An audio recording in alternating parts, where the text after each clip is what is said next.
جب امت کو سب مل چکی حق کی نعمت، ادا کر چکی فرض اپنا رسالت، رہی حق پہ باقی نہ بندوں کی حجت، نبی نے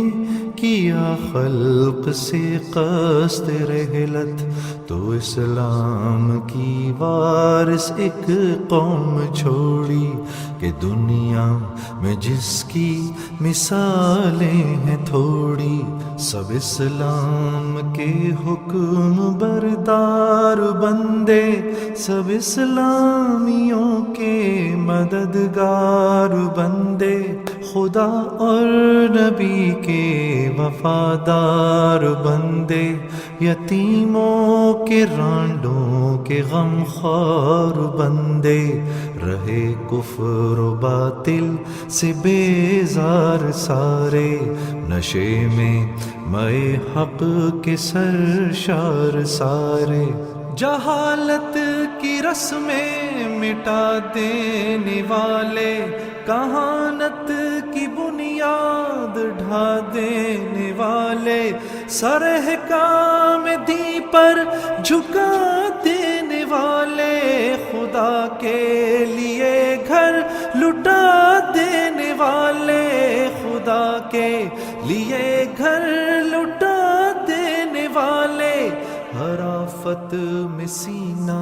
سپر کرنے والے، فقط ایک اللہ سے ڈرنے والے،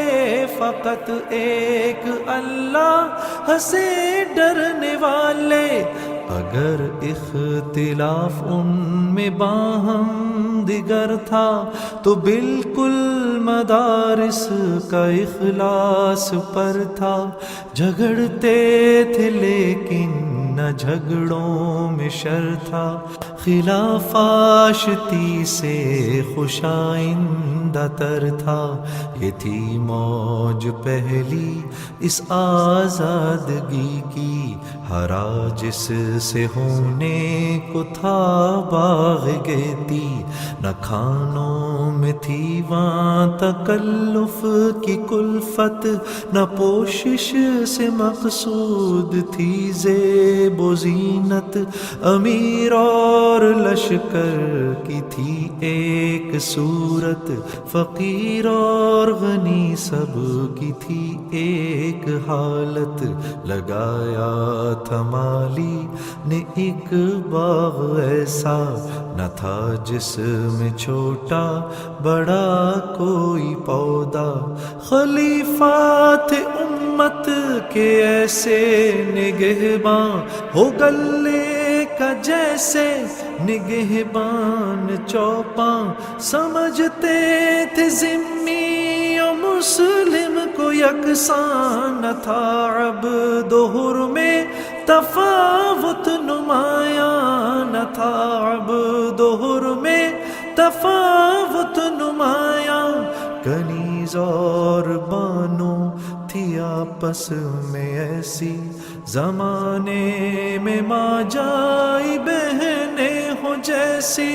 زمانے میں ماں جائی بہنیں ہو جیسی،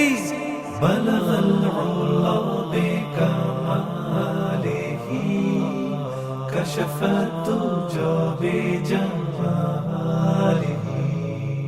حسنت جميع خصالہ،